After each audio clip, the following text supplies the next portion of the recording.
life doesn't always unfold exactly as we'd planned, does it? I mean, we've all been there. The presentation that just falls flat, maybe the promotion goes to someone else, or, a massive global challenge that completely upends everything.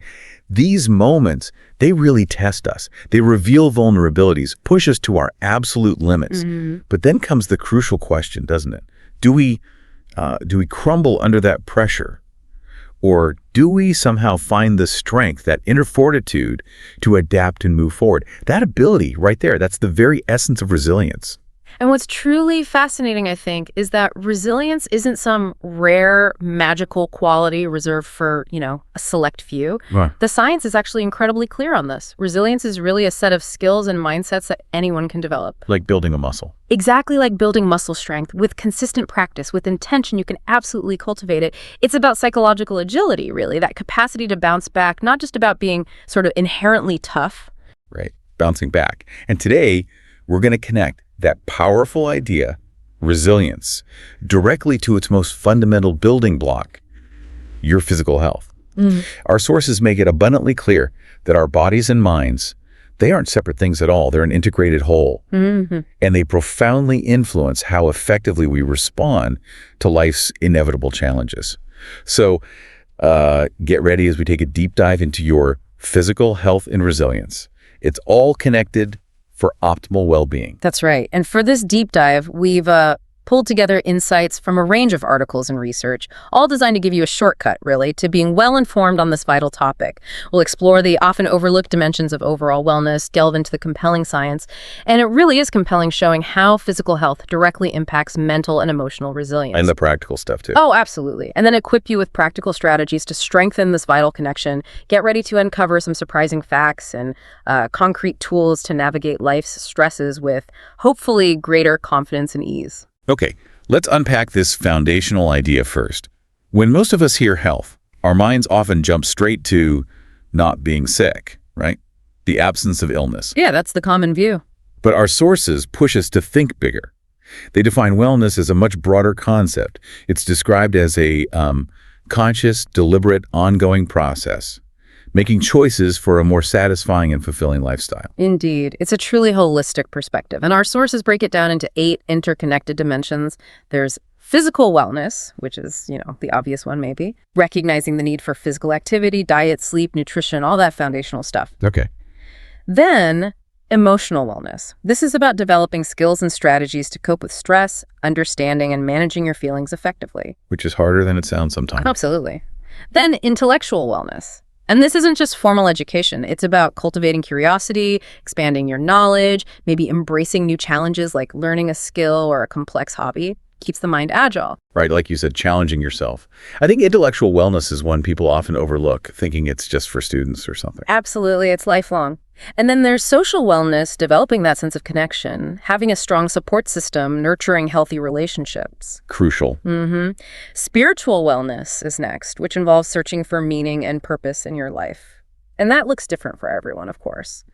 Occupational wellness comes from personal satisfaction and enrichment from your work, finding purpose and engagement in what you do professionally. And the last two often surprise people, I find. Yeah, maybe less intuitive. Environmental wellness is about occupying pleasant, stimulating environments that support your well-being, recognizing the impact of your surroundings, your physical space. Like having a calm workspace. Yeah. Or access to nature. Exactly. And finally, financial wellness, which is about your satisfaction with your current and future financial situations, reducing that very common life stressor. Okay, so 8 dimensions. It's a lot to think about. It is. But it emphasizes that a wellness lifestyle involves consciously seeking a sort of self-defined balance across these habits. Good sleep, thoughtful diet, regular movement, engaging work or activity, and strong supportive relationships.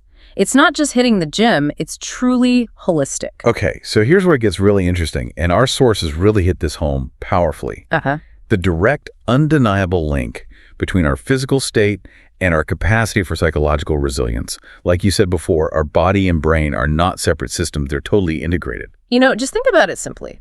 How do you feel mentally when you're well-rested versus when you're completely sleep-deprived? Night and day. I'm much more irritable, less focused. Exactly. It's a stark difference, isn't it? Our physical state directly influences our cognitive function, our ability to regulate emotions, our very capacity to cope with things. It's not just a feeling, it's a measurable physiological impact. And the science of chronic stress, which our sources talk a lot about, backs this up powerfully. When stress becomes chronic, what exactly happens inside us? Is it just making us feel tired, or is there more going on? Oh, far more. When stress becomes chronic, it's like your body's internal stress alarm system gets stuck in the on position. It just won't switch off. This leads to what our sources call neuroendocrine dysregulation. Now, what that means in plain terms is that stress hormones like cortisol remain elevated. They're constantly circulating. This persistent flood compromises your immune system over time and in the long term can actually damage organs and tissues. Wow. And this constant stress is also linked to macroscopic brain changes. We're talking actual volume variations, modifications to neuronal networks, changes strikingly similar to those found in people experiencing depression. So it's not just feeling stressed, it's actually changing our brains and bodies physically. Precisely. Furthermore, chronic stress can cause chronic low-grade inflammation throughout your system. And our sources highlight this as a kind of prelude to serious diseases like cardiovascular problems, diabetes, cancer, even autoimmune syndromes. That sounds pretty bleak. Is there good news? There is. Here's the powerful counter-narrative. Physical exercise. It directly reverses and counteracts many of these negative effects. Exercise profoundly influences brain health. It helps regulate beneficial neurotrophic factors, think of them as brain fertilizer and anti-inflammatory molecules. It even helps mitigate depression by modulating certain biochemical pathways in the brain, helping clear out metabolic byproducts that can contribute to depressive feelings if they build up. Okay, so what does this all mean for you listening? It means prioritizing your physical health isn't just about looking good or fitting into certain clothes, right? It's fundamentally about building a powerful buffer against stress. It directly enhances your ability to bounce back from life's challenges. When our physical health is compromised, it becomes incredibly difficult to cope with emotional and mental stressors. It's like trying to run a marathon on an empty tank, isn't it? Your capacity is just gone. Exactly. So let's break down the core physical pillars you can start building or maybe strengthening today. Where do we begin? Let's start with sleep. That seems fundamental. Absolutely. First, and perhaps most crucially, is sleep. The resilience reset button. Our sources literally call quality sleep the resilience reset button, and for good reason. During restful sleep, especially REM sleep, your brain isn't just offline. It's actively processing emotions, consolidating memories, clearing cellular waste products that build up during the day, and restoring vital cognitive resources. So it's like cleaning house and filing memories. In a way, yes, it actually reprocesses and sort of dilutes the emotional charge of challenging memories from the day. This helps you approach similar situations with less reactivity the next day. That's incredible. And the impact of not getting enough. What's the actual measurable impact of, say, consistently bad sleep on our ability to cope? It's pretty severe, actually. Lack of sleep impairs judgment. It increases negative thinking patterns, reduces cognitive flexibility. That's your ability to pivot and adapt when things change. Which you need for resilience. Exactly. And it correlates directly with increased anxiety and depression. Get this. Our sources indicate that even one single night of insufficient sleep can reduce your emotional regulation capacity by up to 60%. 60% from one bad night. Wow. It's a massive hit to your resilience toolkit. So to combat that, some practical tips. Optimize your sleep environment. Make it dark, quiet, cool. Definitely get electronics out of the bedroom if you can. A phone charger by the bed. Guilty. Very common. Also, establish a consistent pre-sleep routine, a wind-down ritual. Avoid screens for an hour or so before bed, limit caffeine and alcohol, especially later in the day, and try to prioritize consistency in sleep and wake times. Aim for 7-9 hours for most adults, even on weekends, if possible. Consistency is key. Okay, next up, movement. Your resilience medicine. Physical activity, you mentioned, is one of the most powerful tools. It's not just about physical fitness, though, is it? It normalizes stress hormones, boosts mood with endorphins, improves thinking, concentration, memory, problem solving. All true. Plus, it builds self-efficacy, that feeling of accomplishment. And ironically, it enhances sleep quality, too. It really is a multi-tool for well-being. But, sometimes it feels like the more stressed we are, the less energy we have for exercise. How do we break that cycle, especially if our physical health already feels compromised? That's a really common challenge, a real catch-22 sometimes. But it helps to remember why it works. Exercise, especially aerobic activity, triggers the release of BDNF, brain-derived neurotrophic factor. Brain fertilizer, you called it. Exactly, often called brain fertilizer for its role in neuron growth and improved cognitive function, particularly under pressure. It's a powerful biological counter to stress. And you can tailor your movement to your needs. You don't have to run a marathon. For stress reduction, rhythmic aerobic activities are great: walking, jogging, swimming, or mind-body practices like yoga and Tai Chi. Getting outside helps too, right? Oh, massively. Nature-based movement like hiking is incredibly beneficial for calming the nervous system. If you're looking for energy and motivation, maybe strength training, interval training, or group activities could work. For mental clarity, try mindful movement, coordination activities, or, again, outdoor exercise. The key, and our sources really emphasize this, is building a sustainable habit. It's Right. not about heroic efforts once a month. Start incredibly small, maybe just 5-10 minutes daily. Attach it to an existing routine, like a short walk after dinner. Focus on consistency over intensity, especially at first. Find something you actually enjoy, if possible. Enjoyment is huge for sustainability. And build progressively. And honestly, walking is just fantastic. It's simple, natural, free, and highly effective for maintaining healthy weight, preventing conditions like heart disease, high blood pressure, type 2 diabetes, strengthens bones, improves mood, balance, coordination. It's just accessible resilience medicine for almost everyone. Well said. Okay, moving to nutrition and hydration. Fueling your resilience. The quality of the fuel you put in directly impacts your brain's ability to function optimally, especially when you're under pressure. Right. So this means focusing on blood sugar stability, preventing those draining energy crashes that make you feel irritable and just less able to cope. Exactly.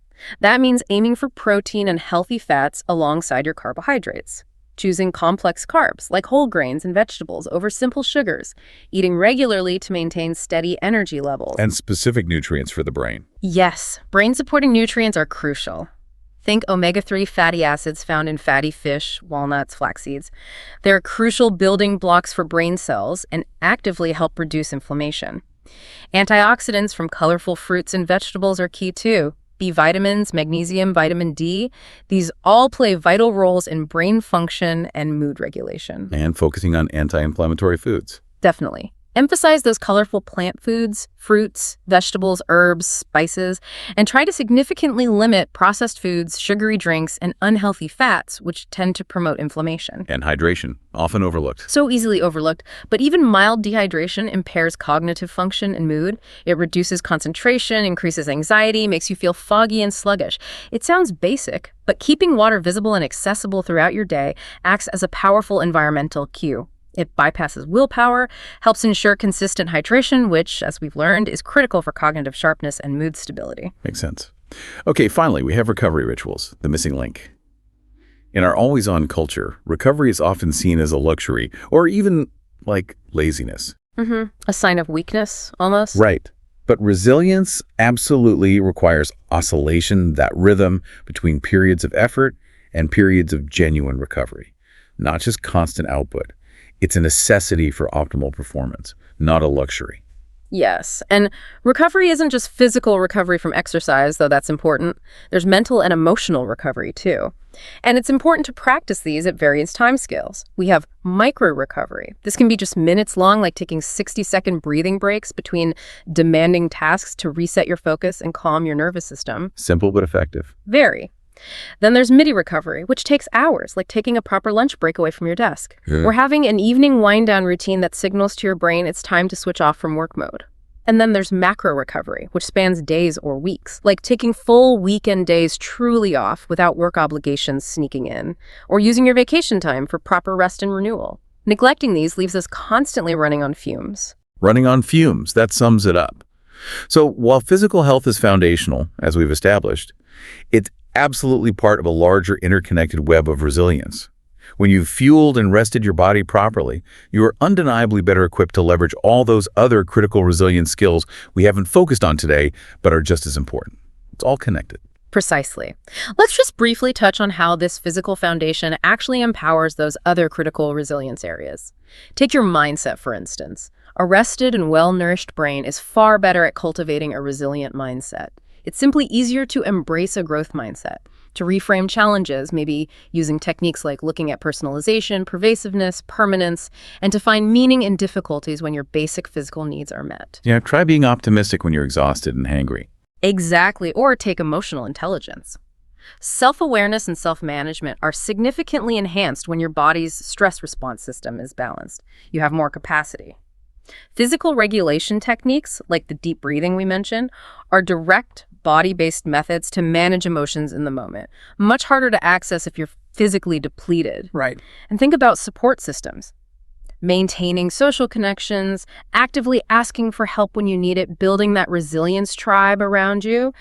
All of that requires energy and emotional capacity. Physical well-being provides that foundation. You can't pour from an empty cup, essentially. That's a great way to put it. Imagine trying to actively build new social connections or ask for help when you're completely exhausted and depleted. Your physical state directly impacts your capacity for that crucial emotional labor involved in relationships. It really is a beautiful feedback loop, isn't it? Improving your physical health makes you inherently more resilient.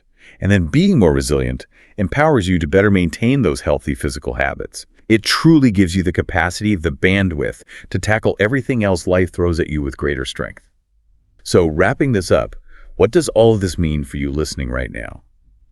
The journey to optimal well-being and resilience is deeply personal, we know that. But one truth really stands out from our deep dive today. Your physical health is not just a component. It is the foundational component. Absolutely. And it's about a conscious and deliberate process. It doesn't happen by accident. Remember, even small, consistent improvements in your sleep, your movement, your nutrition, your recovery can significantly enhance your capacity to navigate life's inevitable challenges with greater strength and flexibility. It's a lifelong effort, not a short-term fix. And consistency matters far more than intensity when it comes to building true, lasting resilience. Your personal resilience story is still being written. Every day, each challenge you face, met with the tools and insights we've explored today, becomes not just an obstacle, but potentially a powerful catalyst for becoming more capable, more connected, maybe more aligned with what matters most to you. Which leads us to an important question for you to consider today, something to take away. What small, intentional change in your physical habits could create the biggest ripple effect in your overall resilience starting today? Just one small thing. Reflect on that question. What's one small step you can take? And join us next time for another deep dive into the knowledge that helps you become better informed and more prepared for whatever life brings.